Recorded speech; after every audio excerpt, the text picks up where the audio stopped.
officiellement. Et combien de milliards? Officiellement, au Baloba. Mais si vous fouillez chez les experts économiques, le budget est de moins de 5 milliards. Le vrai budget. On peut ce exemple, Moko. L'exercice budgétaire 2022, tu as le 5e mois. Tu as les 4 mois possibles. Parce que l'exercice budgétaire est ici dans le mois de septembre. Même pas 30% à réalisation du budget 2022. Même pas 30%. Tu as le mois de mai.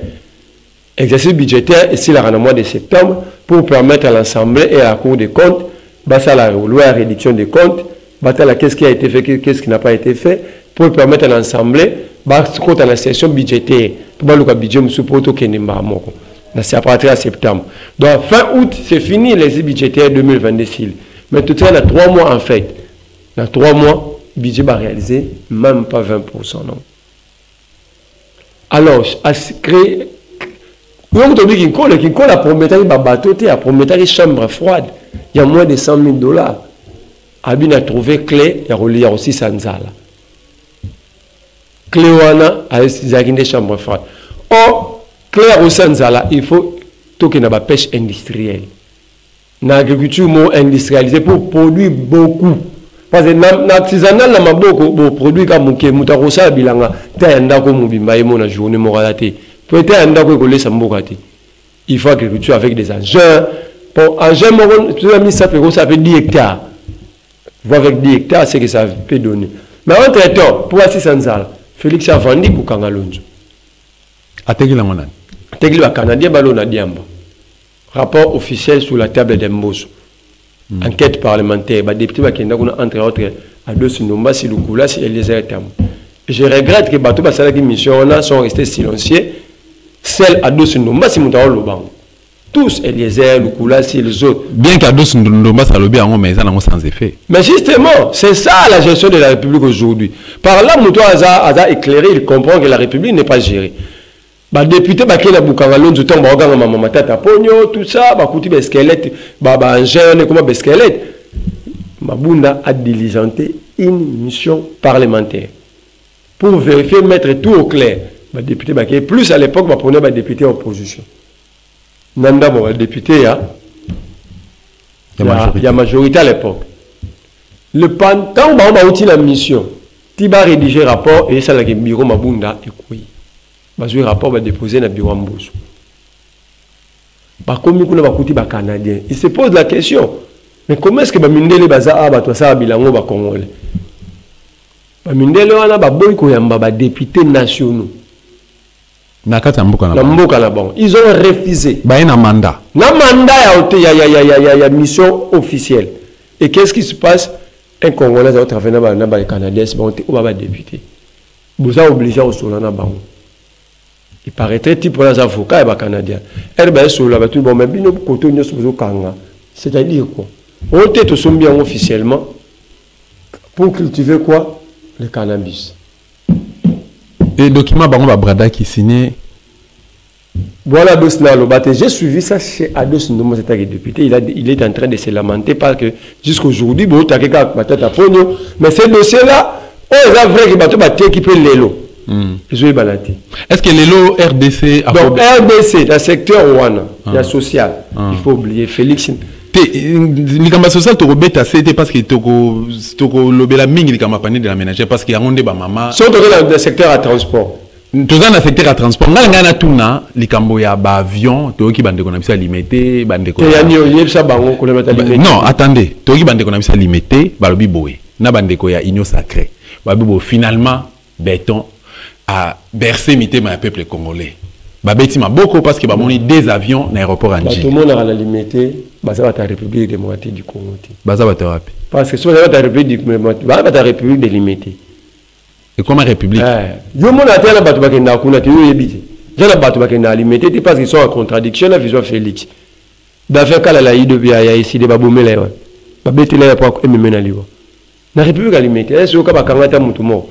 C'est estimé qu'à côté de la République à Batou, parce qu'il était en République démocratique du Congo, s'il mettait, était dans la ville province de Kinshasa, bah même pas quand Batou on a par la justice congolaise. Parce que Betty Moutou pas Koufi.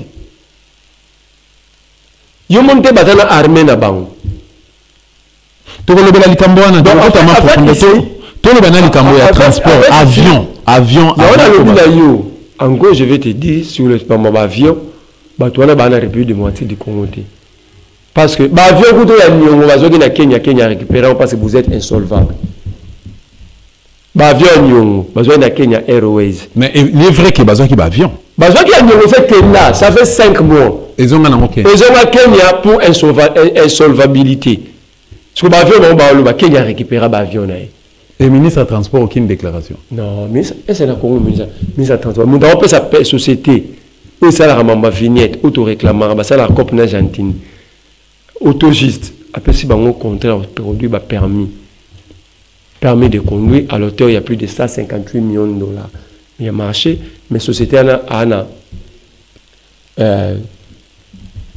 font la capital social, c'est à 4 000 dollars.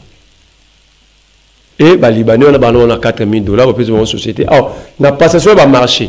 La marché à monnaie la société parce que le gouvernement est là dans la chaîne. Alors, la société a autofinancé, c'est le préfinancement, le gouvernement va payer. Parfois, via les taxes, on réduit les taxes. Mais la société a 4 000 dollars. Si le gouvernement se retrouve à l'incapacité, on fout un moment, comment est-ce qu'ils vont produire les pays? Mais plus grave, il y a un membre maritime. Pour ça, rapide. LMC. Bando na biso, bazana, bamikili, ba diaspora. Babilo na bango kangama na nzela. Ok. Kangama. Ça c'est une information. Et bato wana ba konti en contact. Na bato ba diriger à wa partir. Non, Olbi d'abord nango expliquer bien na peut temps on s'expliquer. Biloko na bango ekangama banani, biloko na bango ekangama biloko bango nini ekangami wapi. Je ne vais pas citer les noms, ça ce sont mes sources. Bato wana bazana ba France, ba Italie. Basala ba commerce na bango ba kosomba biloko kuna batindi abandona bateki. Ça aide aussi ceux au bazar bazwa la moyen de vivre tout ça. Et batindi biloko na bango la société la République démocratique du Congo na bateau te. Congo à travers un partenaire na ba bateau et ba pays étrangers. Batia biloko na bango na mai. Et comme il y a awa, et comme raison Covid, et comme raison guerre à Ukraine. Mais pendant Covid, ils ont rapatrié les Congolais dans la Turquie, dans l'acception de la TV. Pendant Covid, pendant Covid, Félix a voyagé combien de fois? Pendant Covid, il a traversé la via les bateaux. Et quand on contacte la société à bateau au Congo pour la transit, pour taxer les côtés là, quand on contacte la problème c'est votre gouvernement. Continue à contacter le gouvernement congolais. Raison qu'à la Covid, raison qu'à la guerre à Ukraine. Mais maintenant on est contacté avant même guerre à Ukraine, avant même Covid. Tout ça est contacté pendant Covid. Est-ce que pendant Covid, le trafic est quitté dans le monde? Donc il y a qui a kiss. Il y a des cash né, il y a des gens qui ont des avions dans Monesco, il y a des trafics. En fait, un gouvernement qui escroque même son propre peuple. C'est quoi, et c'est eu combien de temps? Et ça depuis la période du Nini? En fait, pendant le Covid, guerre à Ukraine, donc, il y a 5, 6, 7 mois. Ok, donc, sur le 5, 6, 7 mois, donc, tout le monde a novembre 2021. Voilà. Avant décembre. Et ça, il y a des dépôts, tout le monde. Moi, je ne veux pas ici citer Bilo, voiture,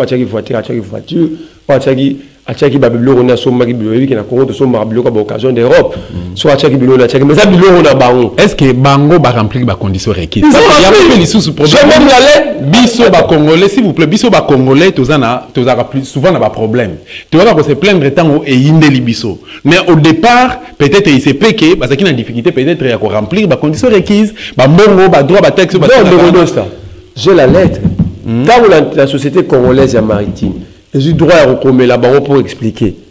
Bango ceux qui va contacter. Bango va contacter bango. Même si tu fous ta bilo retour. Neni bilo na suna qui ne sont commenté. Tu fous ta qui bateau et à l'état loué à loué quitter.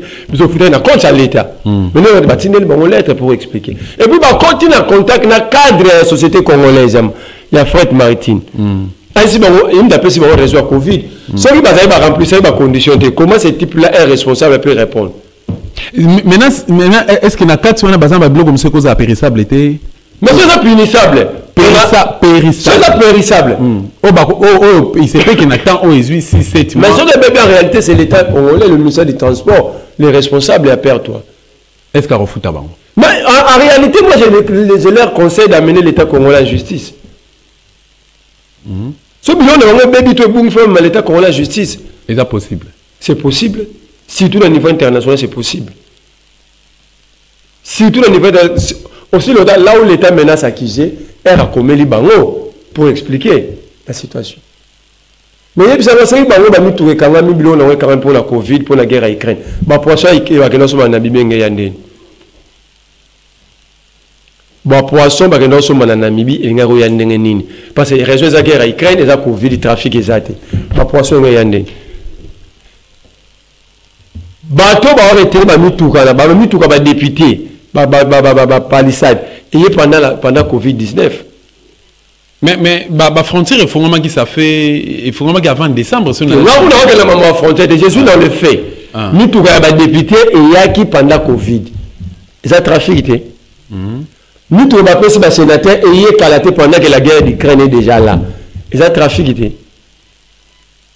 Tout le monde Félix pas autant à travers le monde. Félix a autant à travers le monde, trafic.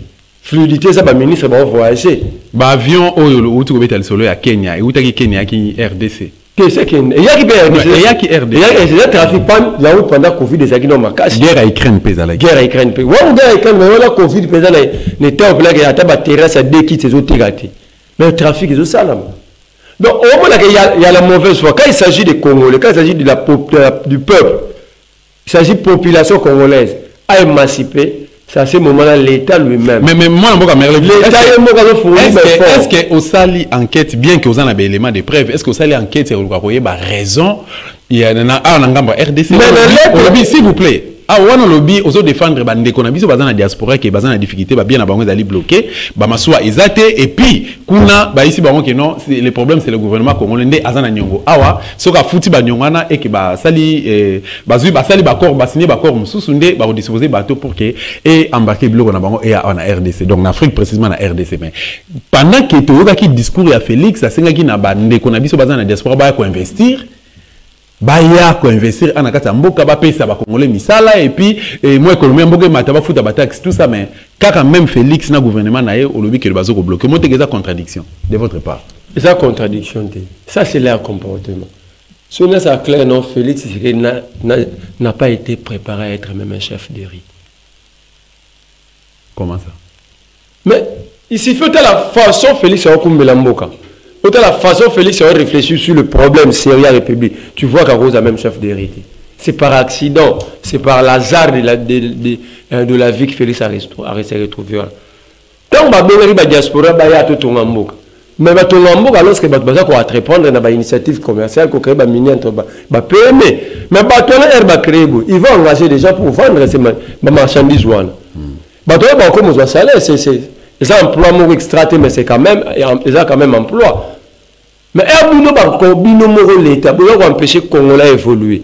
J'ai des points, j'ai la lettre. Est-ce qu'on compte la lettre pour tourner page? Je pardon, je dois passer 5 minutes. Je vais rapidement. Parce que ce n'est pas normal que l'État a recréé la situation pour se faire souffrir son propre peuple. Moi, je pour téléviser voilà. Ligne maritime congolaise, LMC, Armement national. Nous informons notre clientèle que les conséquences de la pandémie de Covid-19 qui bouleverse le monde économique depuis 2 ans et crée une forte perturbation dans le monde maritime n'est pas prêt de s'améliorer. Dans l'Atlantique, nous faisons face à une pénurie de navires car la plupart des navires déversent les trafics forestiers. LMC, qui est l'armement national, n'a jamais ménagé aucun effort pour servir sa clientèle. Le mieux possible est sur le marché d'affrètement à la recherche de navires adaptés à la cargaison de son trafic. Les difficultés énoncées si haut font que les recherches sont difficiles et prennent plus de temps qu'habituellement, car nous traversons une période, déjà on va passer les Covid. Ensuite, des difficultés consécutives au problème de Covid-19, la guerre en Ukraine provoque une augmentation vertigineuse des prix des combustibles, lesquels induira inévitablement l'application de surcharge de suite. Moi, vous n'avez signé document. Document est signé par le commandant David Ngwa Mbongo, directeur d'exploitation. Il y a l'île maritime congolaise, LMC, il y a un commandant, il y a armement national. Sikoyo. Il y a mis parlé, c'est là, document coordonnées du port. Donc, on a coordonné le port, Babilo Rabatouana s'est reconnu. Ok. Donc, l'État reconnaît que Batouaché Bilo na bango. Comme toujours, nous avons Congolais, la raison c'est la Covid-19, la guerre en Ukraine. Est-ce que Négodost, vous trouvez ça juste? J'ai cité des blocs et tambours, la mboka automobile hier, dans le temps où il y a Covid. Bateau renouvelé, char automobile la présidence pendant la guerre d'Ukraine, pendant la Covid-19. Bateau sont dans le bloc où on va blender pour la sécurité président. Bafo basolo bateau formé pour la sécurité président. Bazongi à la moyenne. Donc, vous voyez qu'il y a un problème sérieux en termes de la gestion de la République. Nous avons un groupe à Batumoro, qui a l'intérêt dans Bango. La lettre, elle est claire. Signée par le commandant, directeur d'exploitation de la ligne maritime congolaise. Moi, je pose la question à monsieur le commandant. Ceux qui biloko rabattu bungi to baby. Ceux qui bloquent à bungi to baby. Puis ça peine à battre mususu parmi bango ba defa ki bambongo ba soki ba crédit pour ba investir. Ba bango ba crédit na ba banque na Europe pour ba investir na idée que soit été kami dans une année ba roza na cap. Non, dans 6 mois. C'est tout ça si ça t'a une année. Petit à petit pendant qu'il était kama, ils vont rembourser. Ceux qui est baby to et bungi. Un bateau n'a pas côté problème dans la banque, dans la nyongo. De qui sera responsable? Qui est le responsable maintenant? Parce que bateau a sauté un document à Tangi où l'État reconnaît que Bafoutaki, ils ont payé tout. Voilà. Ils ont tout payé. L'État a escroqué les Congolais. Comme les escroqués à l'intérieur, là maintenant, mon intérieur, ils vont mener suivre les Congolais jusqu'au niveau diaspora. Justement, dans la caméra, au gouvernement congolais, Nini, par rapport à dossier Oyo, il y a LMC, et Mati Mafuta, et ils ont décevoir et belé à Bayi Kongomani, c'est tout un gambo étrange. La République, c'est Félix Tshisekedi. Na premier ministre, un ministre de transport. Bazoyoka. Tant que j'ai combien de Kongomani aux yeux pouvoir ballon la poto baya à tous travailler. Tant que le qui ensemble de retourner en moka, malgré au coquille tant que vous avez des investisseurs, mais les Congolais ont la bonne foi, ils vont investir, ils vont investir, ils vont subir biloko ya boy. Tant que vous avez déclaré que la société, c'est que le trafic à biloko dans la société européenne. Vous avez un contact avec la société publique na biso a. Les Européens, la République démocratique du Congo, est à niveau nini. Est-ce que le pays où on a investi dans un pays où on va vivre biloko à boy? Alors, c'est une situation que je demande à Félix Tshisekedi, na Samalukonde, na Cheribe Okende, que Cheribe pense à tout ce qu'il disait quand il était à l'opposition. Que Félix Tshisekedi pense à tout ce qu'il disait quand il était dans l'opposition. Va décanter cette situation le plus vite possible et aux alassuriers, et puis au qu'à image à bien la République. En dépit de nos difficultés, on peut avoir beaucoup de problèmes, mais nous ne pouvons pas, un bon enfant ne peut pas prendre une mauvaise image de sa famille, de leur maison à la Libanda. Donc Félix a l'obligation, Samalukonde a l'obligation, Cheribe Okende a l'obligation, Yako respecter le roi Batouana, Yako décanter la situation rapide. Surtout Cheribe, un champion à redresser le secteur à transport. Malgré tout le monde, voilà, le défi est lancé. Ce Cheribe réellement sérieux dans le défi est là. Voilà, merci beaucoup. Plus pas victime ngana ko bercer mité malabi nord soulager bino ke balingi ba comme ça le quoi esclave tout tika na vie à mendicité tout tika na vie à dépendance, il y a dépendance plutôt.